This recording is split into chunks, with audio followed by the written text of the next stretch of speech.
Hi, my name is Jessica Hood, and I am the owner here at Indie Child Therapist, and I'm also a mom of a 10 and a 12-year-old. So, in light of some of the things that have happened recently here in our community, I thought that I would pop on and just talk really quickly about some ways that we can try to keep our kids safe online.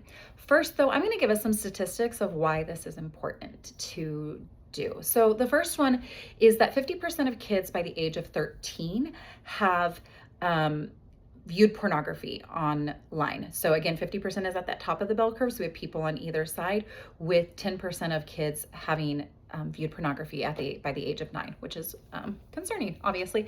And then as far as sexting or sending inappropriate materials online, about 20% of kids have done that by the age of 15, with about 8 or 9, between 8 and 10, being where that is, first raising a concern. And then the average age of sex is about 16 or 17. So just keeping those things in mind means that we need to make sure that we are having conversations with kids in order to be able to keep them safe and for them to know how to handle and respond to things. So I get a lot of questions, both personally and professionally, around this. And so this is an unedited, just like quick, here's some things that you can do.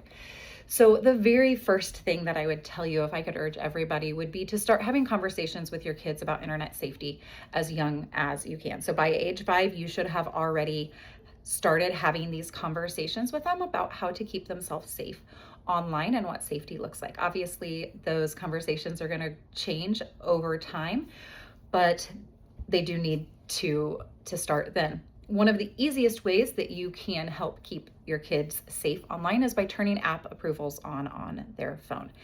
So you can do this through screen time. And so if you do that, please make sure that you then also go in and you set check the little box that says they cannot change the screen time password, and make the screen time password hard enough that they aren't going to guess it easily. That's different than the code that they use to get on their phone or lock their phone.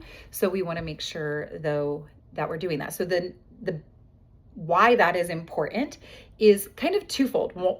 So one, there are apps that look innocuous that are not.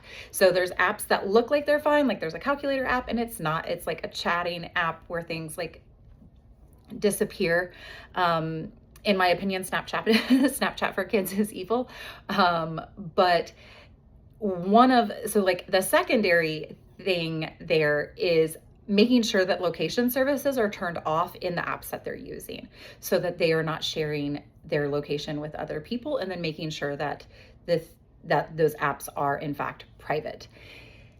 Part of those conversations around safety are, making sure that we're not giving people we don't know our phone number and address, obviously, but also knowing that there are apps that hide other apps as well. So again, just as a parent, really making sure that you're managing the access that they have online. There's lots of articles out there that talk about like when is good for kids to have social media and what should they have access to. And this isn't to cover this. This is just kind of like a high level flyby, like what are some quick tips that you can do to keep your kids safe. So another one would be either through screen time, your router, or an app like Bark, is to have their internet turn off at a certain time. I'm also a really big fan of there's no phones in rooms after bedtime, and that we don't have our door closed with our phone in there as well. Again, just to kind of keep kids honest, right? But again, I think the biggest part of all of this is that we're having conversations with our kids about internet safety, but also what does grooming look like? Grooming does not have to happen over weeks and months. It can happen over hours, minutes, and days. And that's them, giving compliments, buying them e-gifts, like not just like complimenting, but like helping them through a hard time. And also at times threatening or trying to blackmail as well, especially if there has been any sort of like naughty, I don't even want to say like fully explicit, but naughty pictures being sent, threatening to blackmail them or hurt them as well. So again, this was just a quick flyby of like, what are some of the ways to keep your kids safe and to think about. And I will drop some links in this post below for more information.